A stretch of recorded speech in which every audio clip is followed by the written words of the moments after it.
Hello, you guys, and welcome to James C Starke Radio. Man, we have a treat for you today. Coming up in just about 1 minute and 37 seconds, we've got Larri King hosting The Beat Goes On right here on James C Starke Radio. So before we let Larri take it off, here is a song from her guest today, Mr. Bryon Mogul.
Hey guys, it's me and welcome to The Beat Goes On. Today we're sitting talking with Bryon and we're going to talk a little bit about what he's doing in the music scene, some upcoming shows that he's got, as well as a little bit of his history. Good afternoon, Mr. Bryon. Hi Larry, it's good to be here. Hey, so you put on an absolutely unique show. And I've got to say, from the very first time that I sat and listened to you, you take me back to sitting listening to my own dad play. Oh, wow. And it's an absolute step back in time for me that I love. But how did you get into doing this and your combination of your style where you are bringing in these music clips and the sci-fi and the movie clips? Holy cow! Well, actually, I've always done the music the same way for the most part. And I think of these movies, I'm addicted to these movies. I have like libraries of them. And I think of the movies when I'm writing the song. So I'll write a song that sounds like Medusa creeping through the hall, getting ready to do battle with Perseus or something, and I'll think about all the things about it, and I'll musically express it. I can't sing to save my life. So, and good singers are hard to find, and when they do come, sometimes they alter your music so much that it's too different to be. It's not the Gorgon; it's something else. So that with Gorgon's about Medusa. So I did that with. I would do something that sounds like a flying saucer, right? For this story I have called Dr. Nephalian. He's half human, half alien. Escaped from Area 51, picks up and abducts people and experiments on them. He's a bad guy, and so it's got the kind of. Is Dr. Nephalian an actual character from a sci-fi movie? Nope.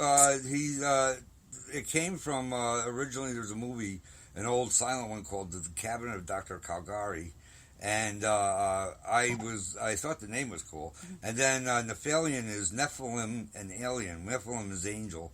And alien's alien, and so he's a half angel. So people think the angels are aliens or something like this. So anyway, that's what it is. But no, he was. I was thinking of it, so I made a very creepy sounding alien song to fit the song called "The Cabinet of Dr. Nephalian." And so then I go get clips to match it, or sometimes I write it to the clip. Like I found a really good heavy metal clip, and I wrote a song about that, and Frankenstein, Dracula, all of it. All of the stuff I actually grew up watching, believe it or not. Well, hopefully. Science fiction was actually my first love for books. The Martian Chronicles was the first book I read. Ray Bradbury, yeah, nice. I love Ray Bradbury to this day. Yeah. So your music with the sci-fi fits perfectly into my life. It's even better fit than you might know because Ray Bradbury's roommate for 70 years almost was Ray Harryhausen. And Harryhausen does all the stop motion monsters, UFOs, and everything, almost probably more than half my clips that I broadcast are Ray Harryhausen, skeleton fighting, and they were roommates. They worked on movies together. He would build the models. Ray would do the screenplay. Wow. Harryhausen just died at 93, I think, 2 or 3 years ago, and he would survive either they died within 2 years of each other, but they've been roommates since the late 50s. Wow. Yeah, so that's how long, and still single roommates after all that time. He's my absolute favorite, and Bradbury, I love reading his stuff, and Beast of 20,000 Fathoms was one that comes to mind. It was one of his, but lots of good ones. Martian Chronicles, there was a series with Rock Hudson. It was a great show. It was a good movie, and I had a learning disability as a kid for reading comprehension, and that was the book that I chose to sit down and work on my reading skills. Wow. In 7th grade, sitting reading that to my dad every evening. It's good stuff. He's one of the great writers to me. Better than Asimov. I mean, Asimov bores me with the technology, and he's just... It's hard, and you've got to be a special kind of fan for Asimov. Scientists, maybe. I know there are a lot of students that I know that are big fans of Asimov, but Bradbury, you can picture things in your mind as you're reading. Absolutely, and that's important to me. That storytelling has got to be to a level that I can imagine it. Mm. And that's what hooks me on a book, is being able to picture it as I'm reading it. Wow. You played a large role in the development of this video thing because if you remember the first time I met you, you were just filming, I think, Mary Tyler Morphine. Quite possibly, back in my early days. I said hi, and you looked at me like you didn't know who I was. You probably didn't know who I was. I didn't, because I'm still... Amazingly enough, I've only been in this music scene really since about September. A lot of bands should when take I a page started out of your book really coming out, and I'm still meeting people. I got to meet Art Long for the first time last Saturday. Great guy. And he walked up like he'd known me all my life and gave me a hug, and I walked away from him and looked at Sean Gilbreth, and I'm like, who's that? And, Sean laughed at me. He's like, oh, honey, that's just Art. And I'm like, okay, because he hugged me like I should know him. He's very assertive. He'll tell you a joke. And I feel bad. I have people come up to me all the time at different shows and talk to me like they know me.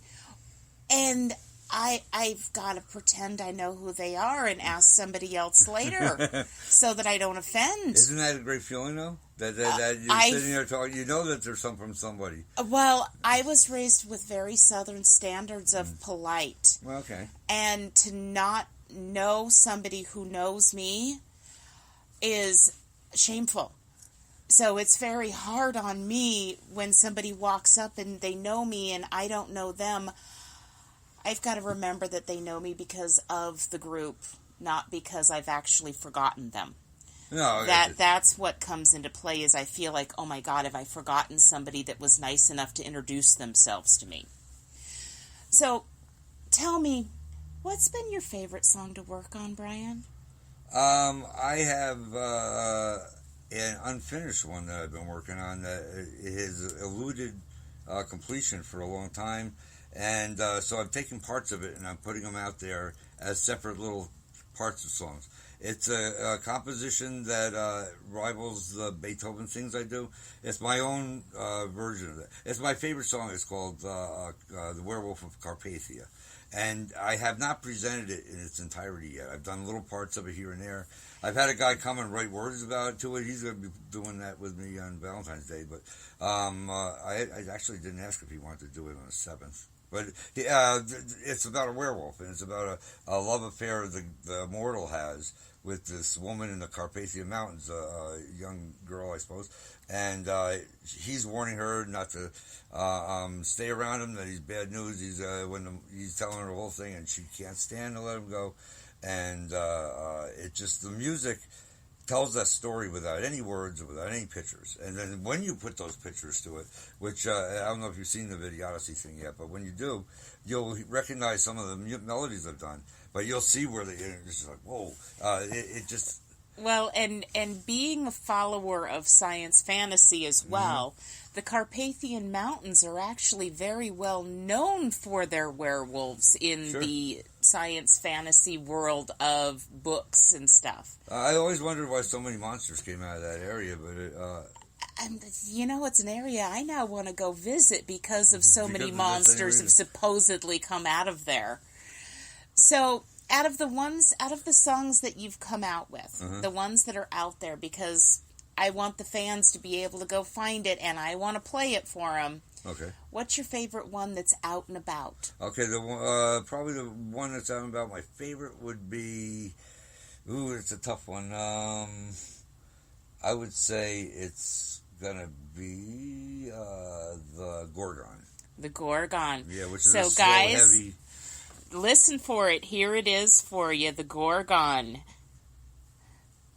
So, as we're talking more, how did you come up with the Gorgon? Where did that come from? One of Ray Harryhausen's movies, Clash of the Titans, has Medusa in it. Of course. Now, and the Gorgon is a class of Greek titans that are monsters. Medusa is just an example of them. But it's she is not the Gorgon, but she is a Gorgon. But there's a strange relationship Zeus has with most of the Titans are unhappy about their role because they have a soul. They have to live with the fact that they turn people to stone or kill people for Zeus. But this particular, with Medusa, the case was that she was very beautiful, and then she was turned into a Gorgon. But she's still allowed to reflect on her beauty because guys... I mean, the movies portray her as a monster, but the idea was she was so beautiful she turned into stone. Well, and wasn't she made a Gorgon as punishment? Yes. I love my Greek mythology. It's fun. I don't even know all of it, but I know that movie, and I know the slithering Gorgon that was used for this clip that just haunted me forever since I was a little kid. It came out when I was 16. And I wanted to do songs named after the monsters since I was 8. I mean, I just played clarinet then, so I couldn't really do it. I don't know. You know, the clarinet can be pretty haunting if it's done right. I'm pulling one out, and I'm going to do it at a show soon. So nice. Need a lot more work, though. I'm sure you'll get there. So, what's the song that has touched your heart the most? Oh, no question. It's Beethoven's Moonlight Sonata. I took Moonlight Sonata as a very long piece by Beethoven. And back in the day, if you took a 20-hour coach ride to go see a band, Beethoven, and he didn't even have a band, he was a soloist, they would play for 90 minutes, hour and a half, and that's why these pieces are so long, that, they were chamber music for the royalty. So I know a lot of people know these songs, but you're never going to listen to the whole thing. You can't even listen to it in the car. You'd be at where you're going before it was done. So I found the best riffs out of it, and I collected them all together. I put it into a reasonable amount of rhythm, and then just chopped it. But all the hooks are there, like dum dum dum dum dum, and I just saved those. There's probably 15 or just 20 of them, and I put them together and verse chorus like a song. I write a lot of songs, so I mean that's why I applied songwriting, rock and roll songwriting to it, and I came up with the Moonlight Sonata, which is really Opus 14 or something by that. And this one of my close followers, Ophelia, came up and told me one day that she had driven all this distance and came to see nothing but that song, and I was about to scrap it because I wasn't getting the kind of attention. It took me so long to make it. Okay, I'm going to interrupt you for just a second. Please do. How did that feel? To have somebody tell cried, you, dude. I traveled just to come see Just to see this anything song. by me was a pretty big rush. But yeah, I cried. I mean, I'm tearing up just thinking about it. But what happened was I realized somebody was paying attention, and within probably 2 days I fine-tuned that thing so it was like a finely tuned engine or a Swiss timepiece. I just had it down so well that now it's the standard by which I judge excellence on my own playing. and everybody's clapping because now it's done well. I feel good about it. Before I was like, I don't know if they're gonna. I was at a biker bar trying to pass off Beethoven in 4/4 timing, and nice. It worked out though. It worked out because that is awesome. It was a biker bar, you know it. You were there. Perfect. That is freaking awesome. So if you can do that, then anybody can be cultured and you can appreciate the music. So I started doing it to others like Tchaikovsky and Mozart. Nice. Hey, there is no wrong way to bring classical music back out to people. I've got to say that it's... I love classical music. I really can't think of a brand of music I don't like, honestly. I can find something positive to say about every genre. I agree. Well, every genre makes some people happy, right? So you can't not want it. You want people to be happy. Who doesn't want people to be happy? Just nuts. You know what I mean? But as long as you want people to be happy, you got to recognize that all music's good music, and that you can appreciate rap and country and everything, even if you're a metalhead like me. Well, I mean, and I was raised. My dad played the guitar. Mm-hmm. As I was growing up. Before that, in high school, he'd played with a band. He'd played the drums. He was raised with his dad playing the drums in old blues bars and stuff like that. Well. So, when we were growing up, we listened to all different kinds of music. And the one thing that he always taught us was... if for nothing else, you need to appreciate that music as somebody's art. There you go. That they put their heart and soul into. So, and that's the way I continue to this day to look at people's songs, whether I like their brand of music or not. I look at it and go, that's somebody's artwork. They put their heart and soul into it. What positive can I pull out of that? Well, that's beautiful. That's how it is with me with art, too. I mean, clearly we all don't want to get Alice in Wonderland art. Some of us want it to be realistic. But everything, I mean, somebody loves that. Somebody loves every kind there is. Somebody put their heart into that. Yeah. And so, tell me, you've got a show coming up February 7th. That's right. This is going to be, where is that one going to be at? February 7th is going to be up at Starlight Lounge in Glendale, and it's got Desert Vikings. It's hosted by them and the Plasma Kings. Desert Vikings are the fastest growing fan base I've ever seen in my life. I love my Viking horde. And these are like kamikaze fans that are diehard, and they're sticking with it. I'm excited to play, and Sean Gilbreth has been working with me to help checking him off on the promotion and stuff. Mm-hmm. And he's just great because he's inclusive about the other bands when he does his promo. He was very kind to me. I was very, very flattered to be offered the gig, actually. Sean is a special man. I've met him, but I haven't hung with him and had a beer yet, or whatever he drinks. He came up to me outside of Rip's Bar. Oh, nice. I was at a show for Oddity Paradox, mm-hmm. one of my early shows, and I was standing outside talking with Matt, the drummer of Oddity Paradox. Mm-hmm. And Desert Vikings, right? And no, he plays with Scott Rowe and Red Rum. Scott Rowe, I'm sorry, that was so good. But I was standing talking to Matt, getting ready to go home, and Sean walks up and introduces himself, and Matt introduces us, and Sean's like, "Oh, well, you need to check out my bands." And I'm like, "Okay, yeah, sure, time. Why not?" So that was really the start in my growing, crazy, wild ride that I'm on.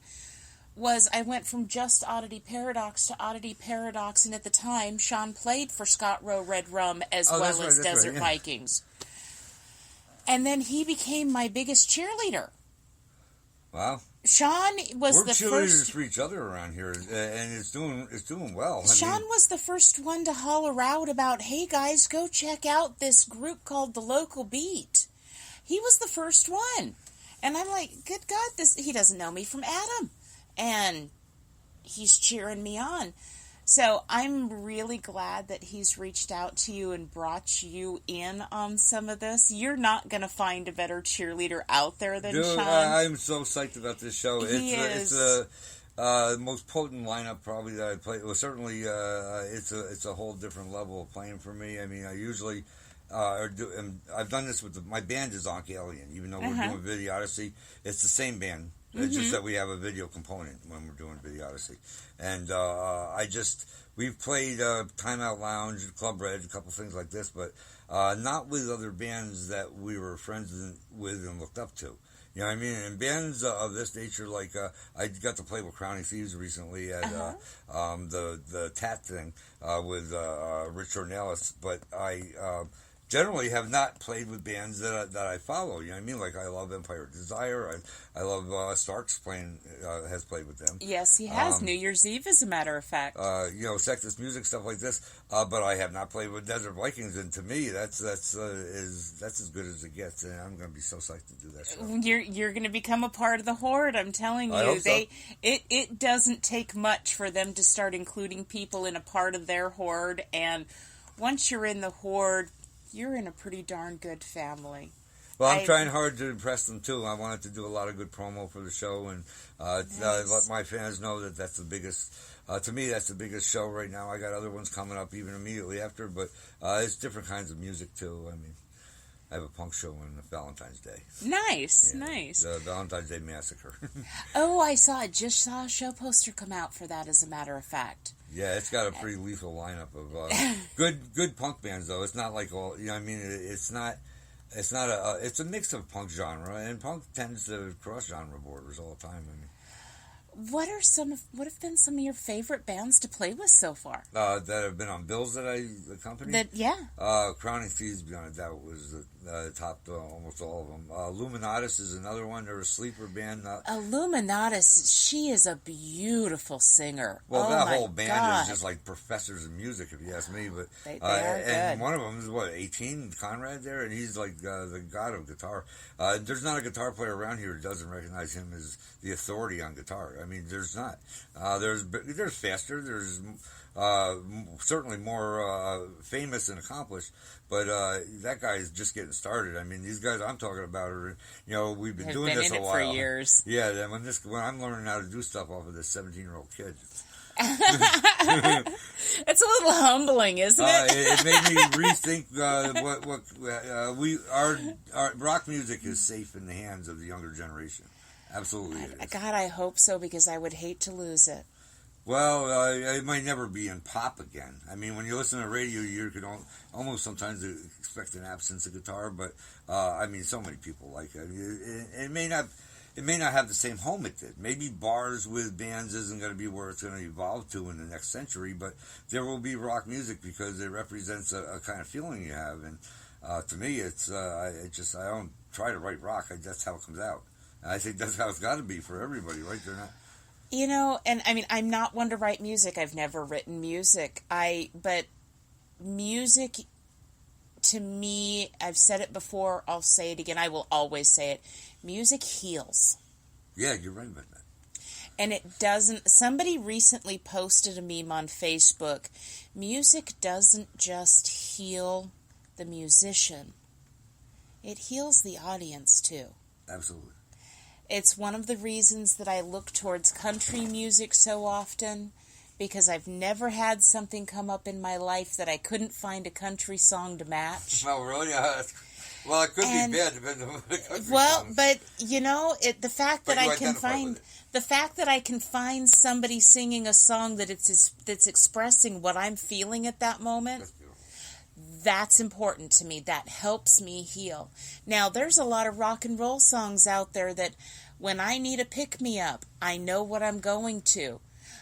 My boss, when she's having a bad day at work, I know it because she pops AC/DC on. We all have our go-tos. Yeah. So with that in mind, what's one of your go-tos? Well, I mean, I listen predominantly. Actually, I almost never listen to national music because I have so many CDs from local bands that I can't.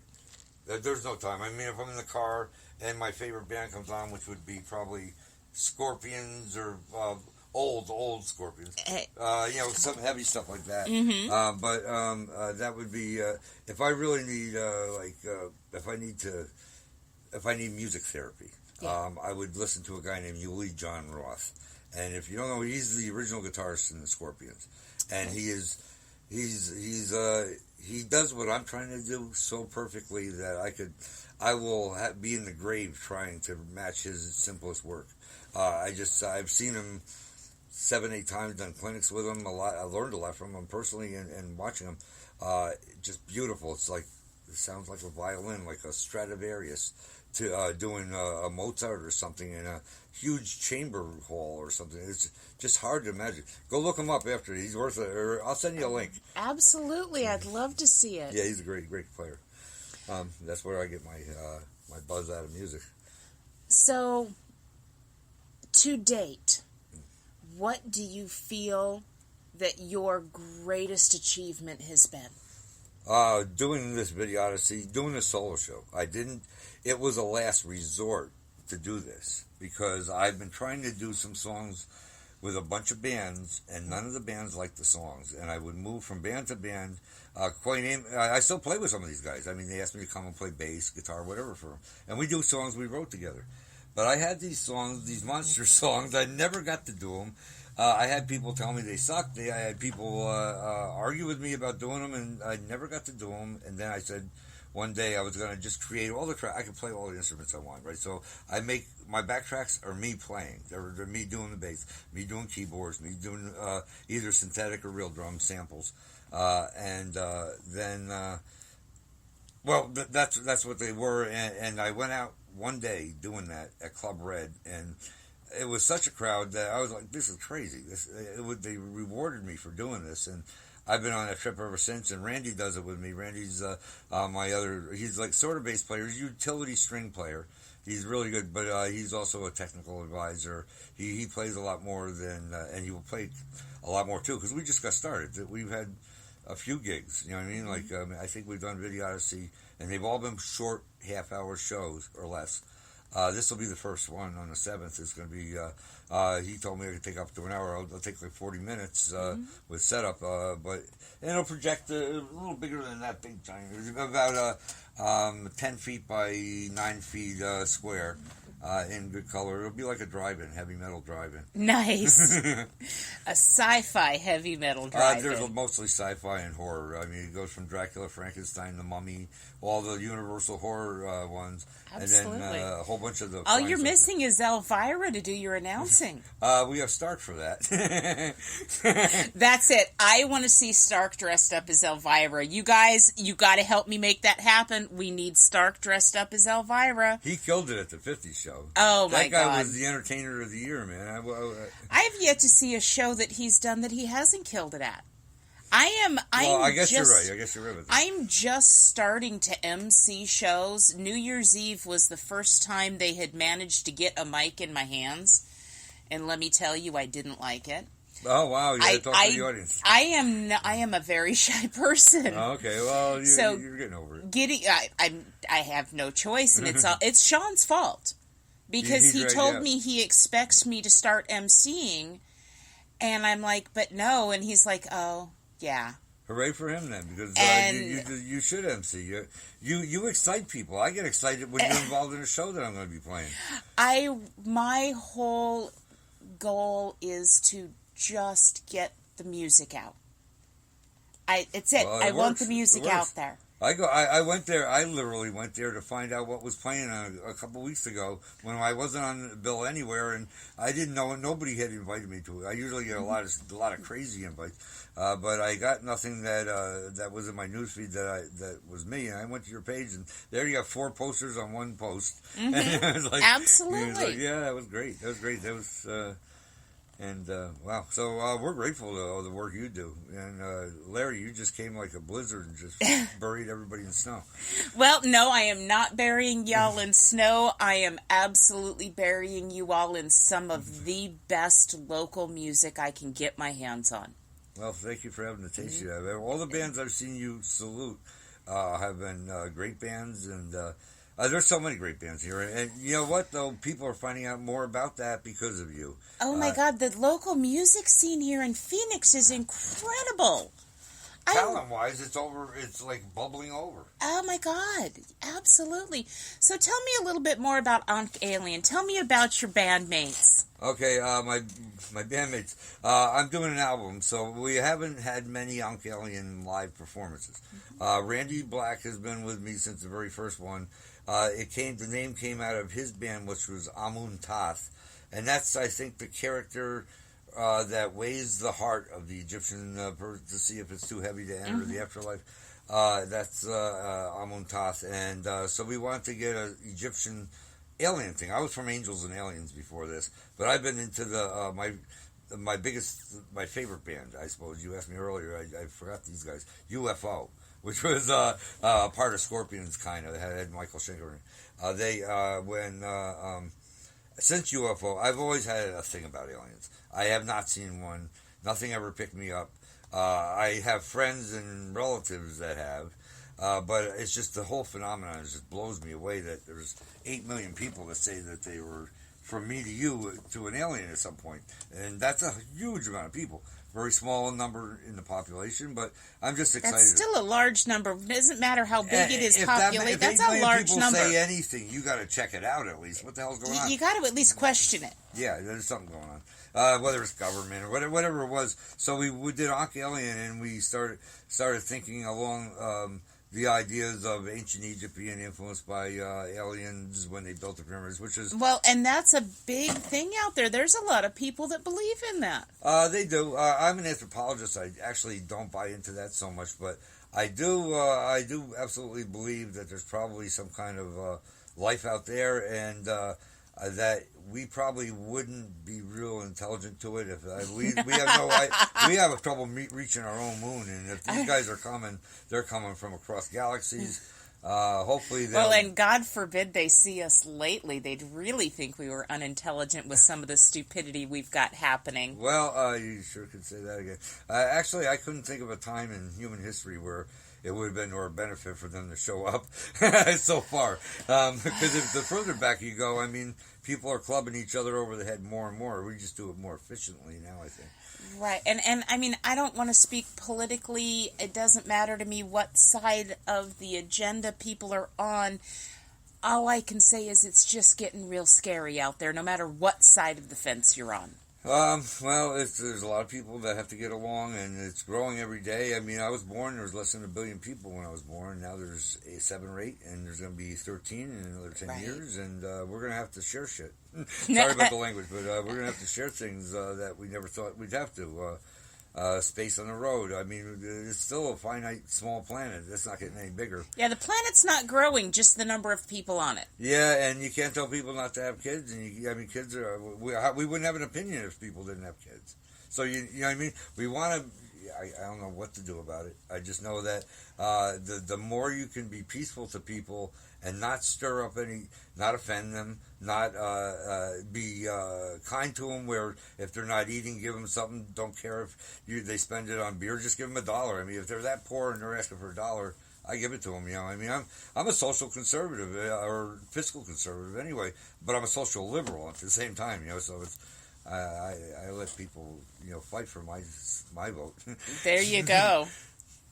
So, you mentioned the one band member. Who else is in Ankh Alien? I've had a couple drummers, more or less for hire, come in, as well as bassists before Randy. Randy played guitar originally. I had Jameson McQueen was playing bass. He's a major bass player. He's also a drummer, but he's done tours and really big stuff. And this is before Art Long, before I even met Art. That was a great thing. Now, but Ankh Alien's got Randy. It's got the guy who's going to be on our album, and I expect I'd like to call him our bandmate, but we haven't done a live show with him yet. Is the drummer for Illuminatus, Brad Colburn, who I've sent him all. He actually wanted to do all the songs. I thought he would do one or two for me on the album as a guest, because I want to bring in people from other bands to come play on my album, because you got room for two guitarists, so I'll bring some good shredders in. We'll do dual leads. Their fans and my fans could enjoy the song just as much. But the guy from Luminous will be back. I want to do every one of them, and I know from what he's done with Luminous, if you listen to their albums, that guy is precise like I don't know how you explain it. He's just like spot on and everything. He's spontaneous and he's heavy, but he's also like musically educated. He knows it's got to be a big thing. We're doing the drums at Pyramix Studios, and then Jim Stark's going to sing a song or two. I think I've got a couple other people who want to play on the album. But that's it. It's been me, Randy, and a drummer, and the drummer has been Mike Brown for a while, but he's from a band called the Kings. Kings for a I forgot his name of his band.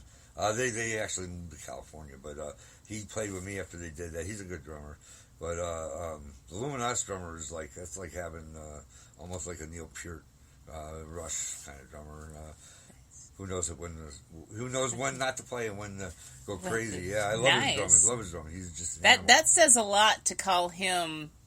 Compare him to Neil. That says something pretty big. I'm glad that you're hip to how deep Neil's playing was, because I mean he was not just a player but a drummer. But of course, he wrote most of that Rush stuff, even the lyrics. And I think that the case was probably more of him saying, "No, I'd rather have that. You do that here," to these guys that are brilliant players too. And they knew how good he was, and they said, "Yeah, okay, we're going to do that then." Well, when you've got somebody standing up to you who's already got it right, it's really hard to argue the statistics. He had a PhD in music anyway, from was it an Ivy League school or something? I'm not sure. It wasn't like the National Institute for Drums or whatever. Right. It wasn't NIB. No, he's a PhD, a literal PhD professor before. Wow. In music. So, it's hard. That doesn't mean you're good, but he was good too. Well, but it says something. If you can get a PhD, that's not easy. It's not. I've had a master's. I got cut short there. I guess if I did no playing and did nothing else, I could finish it and get my PhD, but I'm not going to work in that field anyway. So, but why would you give up music? I wouldn't. I would have to have the time to finish the damn thing. I mean, it took me so long to do a master's while I was playing and working. I don't work now, so I have a little bit more time, but that's just more time to play with the music. That's what I'm doing. I mean, I just all day long. I mean, I used to play with big names in the 80s. Joey Belladonna, Earth, Wind & Fire, Patti LaBelle were a couple. Lenny Kravitz's bass player. I was in a band with him. But I'm way better now than I was then. In fact, I can't.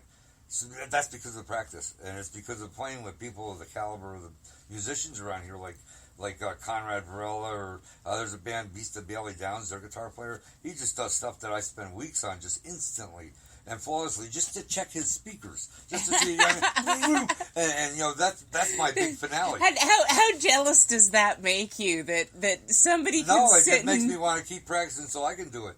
I'm glad he can do it. That's good for guitar players, Right. But that his name's Demi Darkheart, man. You want to see Beast of Bailey Downs? They're on tour in L.A. They're from here though. Nice. They're from Vegas years ago, and they've been here for 10 years or more. He does everything right. That band.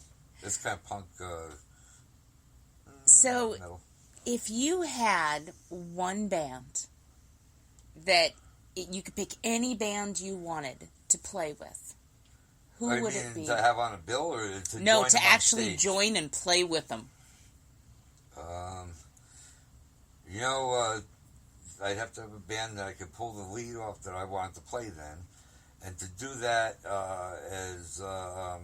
they certainly don't need another guitarist. They got plenty there, but I would say Come on, dream big, Bryon. Well, I would say, are you saying national bands? Anything you want. Pick a band. Dream national big. Bands I'm not even interested in. If you're already a rock star, I'm not giving you any help. I'm doing this promo for bands that are working hard and haven't been heard. I don't own a national album or a signed label. I'll listen to it off the, you know what I mean? But all my time is for, so my favorite local band, to me, but the best band around is Empire of Desire. They are just flawless in their execution. Toolin's just perfect in her voice. Everybody is doing the right thing, exactly what they want to do. And when Ken wants to play a note, he played with the guys that I worship, like Michael Schenker. He was his guitarist. So that's a long way, if ever off. But their songs are composed as like pieces, like theatrical pieces. It's like it's more than a bridge and a chorus there. I got to see them for the very first time New Year's Eve. Wow. So I was pretty excited to get to see them. I had heard people talking about them. I had heard how fantastic they were, and to get to see them, and then of course I actually got the pleasure of doing a brief interview with them. Sweet. That was pretty big highlight for me. When I got to talk to any one of those guys in their band, I just felt like I was talking to Jimmy Page or something. And I was really. The difference between the rock stars that we worship as idols is when we were kids, or I don't know if they have that level of attention from people now, but those rock stars are no different than the ones here. It's just that they got signed and they had a radio shoving their music down people's throats. If I heard Icky's band, Paradox, Oddity Paradox, on my radio every day as I was coming to and from work, I would know their songs better. I would want to hear more of their songs. And when they came out, we need that to happen. And the only way you're going to really do this through these podcasts, that is our radio station. That's what it is. I mean, and even the radio stations here that do local music, FM stations, you're lucky to get any. There's a KUPD. To me, they've never honored any local music. They have that contest that people love and hate. But there's 93.9, but that's mostly alternative. And most of your fans are probably into at least hard rock. I'm saying that you have bands outside of that sphere, but I would never get any of my songs on that station, even though they're favorable. They have like a local music program every week, so you get an hour a week. And that's an hour a week. That's 6 songs, 7, maybe 10 songs. 11,000 active Valley bands. There's 11,000 Facebook pages for Valley bands. To me, that needs to be the next step that somebody in the scene takes, is to start. Well, we have a lot of these podcasts, and each one of them are focusing on a different bubble of talent in our valley. So they are actually I know people that listen for these podcasts. The listenership is growing quick. It's growing exponentially too, because when the people that like my music, the followers, I don't want to call them fans, they're friends, they're Facebook friends mainly. That these people, when they find your podcast, they're going to hear about these other bands. They're going to check them out because I said, hey, those good bands are good, and they like what I said, so maybe they like that. It's just like trying out a restaurant. You know what I mean? Yeah, you got to try their veggie burgers. Awesome. It's that grassroots movement again. We've talked about that. It's how I got into the scene, that grassroots movement of how I built the local beat was that grassroots movement. The whole thought process is, band, you come, you invite your fans, then your fans are going to learn about the other bands in there. They're going to share their fans with you. You're going to share your fans with them. And that's how we build the scene.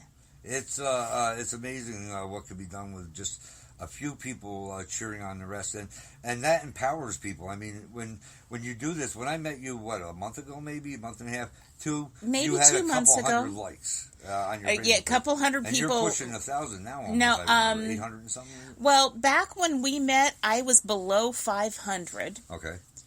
I am now pushing 700. Oh, I thought it was higher. No. Well, we're going to do something about that. We'll just promote your page a little more. I think no, that's good. But what I'm saying is, in that kind of time, I'm in almost 705 months. I am not complaining. Yeah, I'm not even a part of a band. I'm just a fan. That many people are liking what you're saying generally about these other bands and just those videos you put out. And by the way, thank you. You got the Bryon Mogul vault. I found out, which just floored me and my girlfriend. By the way, you know that the local beat also has the YouTube channel. Yes.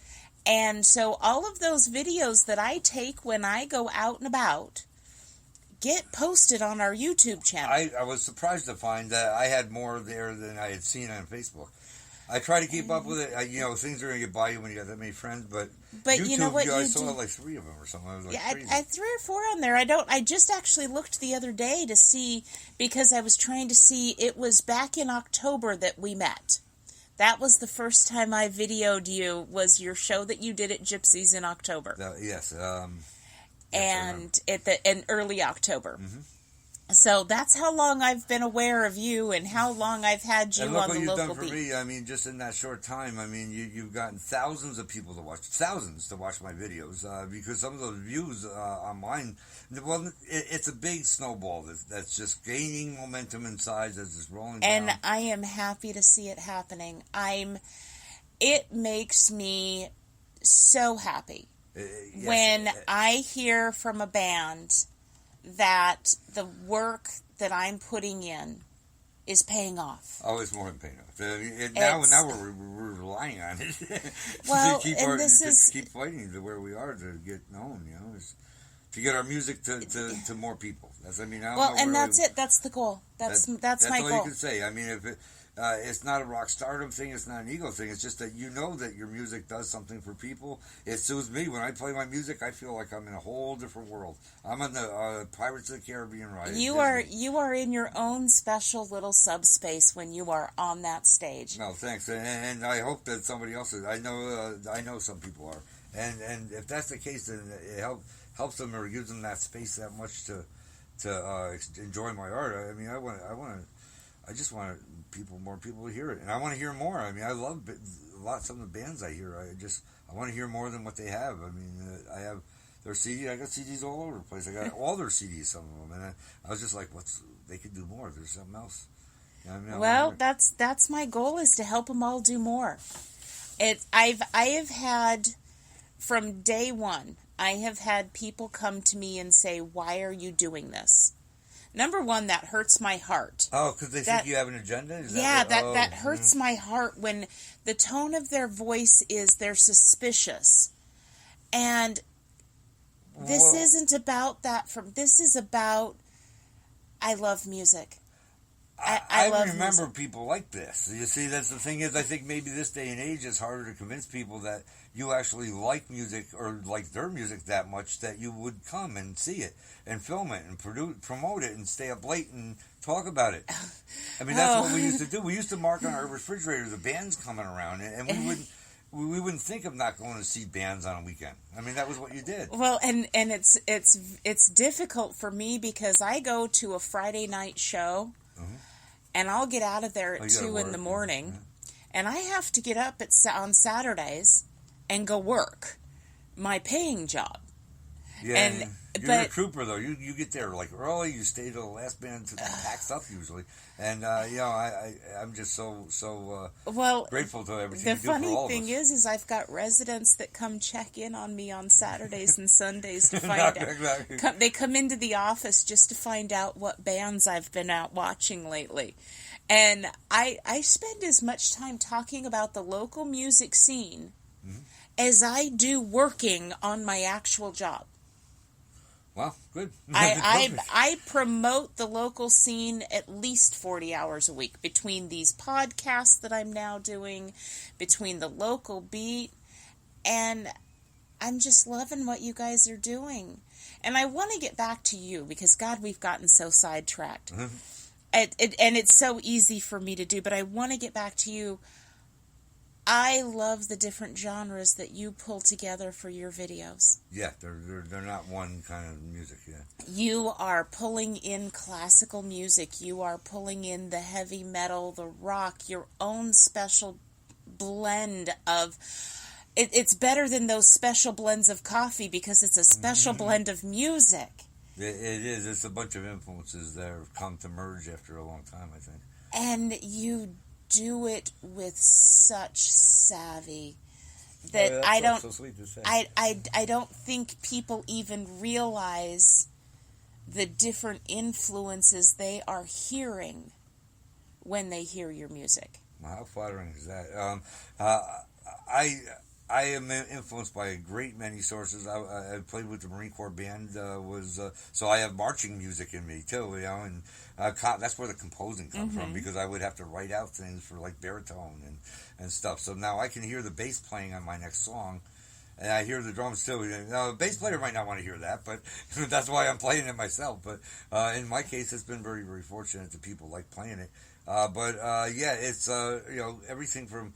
I've played country. I've written a country song, a very well-known one, actually, and some punk and some... Oh, no, you got to go back. You can't skip over telling me that you wrote a well-known country song without well-known telling... locally. There's called the Legend of the Bisbee Copper Queen, and it's there's no way you're gonna get me to... It's a Johnny Cash kind of song. Nice. Where you talk the words out. It's nothing you would ever expect me to play.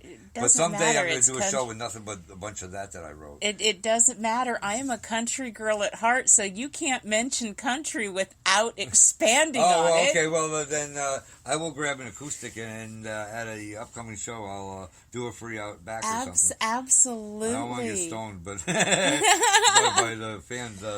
You know what? I will stand in front of you. Everybody who knows me knows that I am a country girl at heart, and you better not badmouth my country music because, Jim Stark jokes about me standing up and having that chip on my shoulder and ready to kick some ass.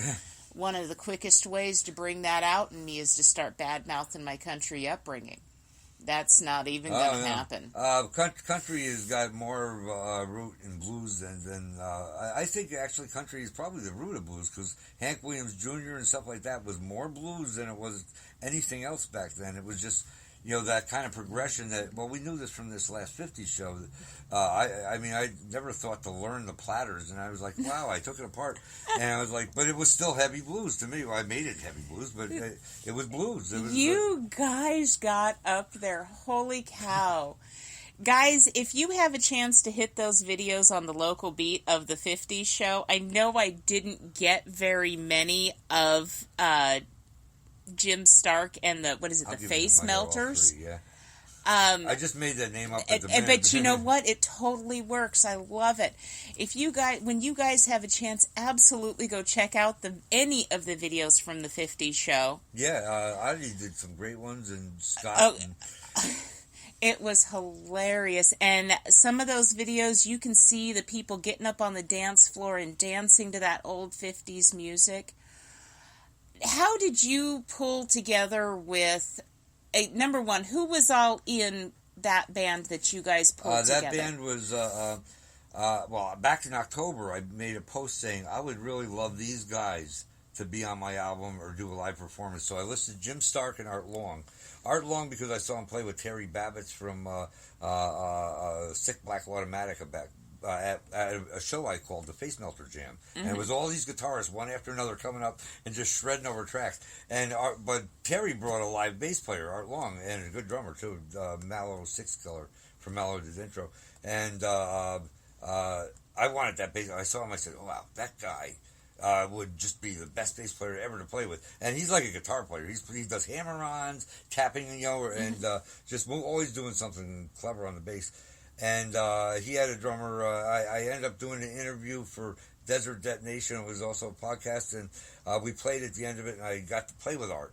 And then we would say, "Oh yeah, we'd love to play again."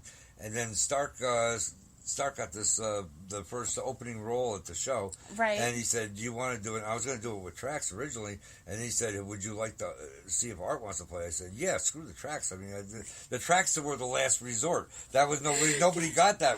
It was supposed to be a band that didn't want to play the music. Now I got people who want to play it, so I'm going to do an album. We'll have a whole band accompany the video. That's fine. I don't need to do tracks. I just can't. I'm not going to not play because people won't play the music, right? So I got my way. I mean, people liked it after they heard it. But anyway, so it was Rick Martinet is the drummer, and that guy's got arms like Popeye. He's just like, he put a hole through every drum head with every. He's got to hold himself back from. You heard his drums. They were just. They were great. In the video, they were so present, and the guy and the whole thing where we ended up turning that one song into a punk rock shred. That's actually the one I got video of. Is you guys turning that? I was dying laughing. That was completely. We had one practice before. I've only played with these guys one time, and it was a 90-minute practice, and we talked half of it. And the drummer of course actually you did. Jim Stark was there. Yeah, Jim was there, and Jim started going, "I am the great pretender," and it just all gelled. So we said, that just "Can we do that?" cracks me up. Yeah, and oh my God. that show was the 50 show was very spontaneous. What we planned to play wasn't what we played, and what we played we hadn't done, and it came off really well. I got all the videos. I'll send you. You guys absolutely pulled that off so well. And no, please don't send me the videos. Upload them to the local beat. I will do that. Please upload them to the local I'll beat do that. because that is exactly where they need to be. I put one or two out. I didn't push it. When I put a video out, I'll share it in 70-some groups, and I could really push it a lot. But I wanted to. I mean, there's other bands too. You are absolutely always welcome to upload videos to the local beat. That is out there for all bands to do. Cool. So we are starting to run out of time. So I want to start wrapping this up. I want to remind everybody that Bryon has got that show coming up at Starlight Lounge on February 7th. And, Bryon, what else do you want to remind him of? Well, on that show, we have the Desert Vikings, and we have the Plasma Kings, and a soloist named Gordon Circle, who's quite good. And it starts at 9 and goes till they stop, probably 12-something. And then I also have a show on Valentine's Day, the following Friday, called the Valentine's Day Massacre, headlined by Critical Miss and 4 really good punk bands in my Video Odyssey, in a unique kind of show that's going to fit in with the punk. I can play punk. So where's that one going to be? That's a Timeout Lounge down in Tempe here. All right. So, guys, you know that you need to put these 2 dates on your calendar. February 7th at the Starlight Lounge, we've got Bryon Mogul playing with the Plasma Kings, Gordon's Circle, and Desert Vikings. And then we've got Bryon Mogul playing at the Timeout Lounge with... What are your other bands the over other there? bands are, one of them's, the headliner is Critical Miss, and she is there's nobody better for Valentine's Day than her. She's, I don't want to give it away. Yeah, you would go to Valentine's Day shows to see her because of her unique perspective on love and how she expresses it musically. She expresses it perfectly, and she has an entourage of supporters, minions almost, that just cheer her on for this really brazen approach to speaking your mind. I love her. I think her music is great too. I mean, we usually get someone like that. They're not necessarily great in musicians, but she's an outstanding musician too. And her band is, when she puts our whole band together, is world class. I think she's doing a solo with some company. I also have Rocket Steadman, who's been getting a lot of attention lately, and he's opening it. Not really opening. Michael Clayton's opening it up at 8. Rocket Steadman around 8:30. The Posters, who did the 50 show, yes, I have them for I think 9:30. We play at 10. And then Lars Petrini is a guy who's from Krusty Palms. He's the Swarthy Pirates, the 187s.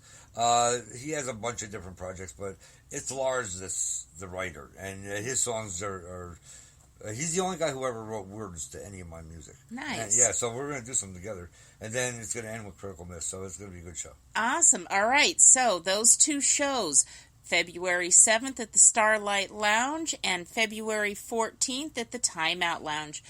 Bryon, I want to thank you for taking this time to sit down and share with me. It has been an absolute pleasure having you on The Beat Goes On. To say. And it's absolutely likewise. I've admired you, and you know that for what you're doing. And this is just exciting that you had the time to ask me the questions you did. Great questions, too. Oh, thank you. Yeah. All right, guys, until the next time, I look forward to talking to you again, and I hope that you are enjoying The Beat Goes On. Thank you. Thanks. All right, you guys, you've been listening to Larri King and Bryon Mogul on Larry's new show, The Beat Goes On, right here on James C Starke Radio. And we've got a couple treats for you here at the end, gang. We've got two amazing songs from Bryon Mogul. He's going to do his rendition of Beethoven's Moonlight Sonata, and then an original one called Werewolf of Carpathia. Thanks so much for listening, you guys. Stay awesome. Keep tuning into the local beat on Facebook, and definitely keep tuning in to The Beat Goes On with Larri King. Thank you so much, guys. Peace out.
Even a man who is pure in heart and says his prayers by night may become a wolf when the wolfbane blooms and the autumn moon is bright.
Awesome, you guys. You've been listening to The Beat Goes On with Miss Larri King, our total new Papa Bear, Mama Bear. I'm sorry, I'm Papa Bear. That's Mama Bear.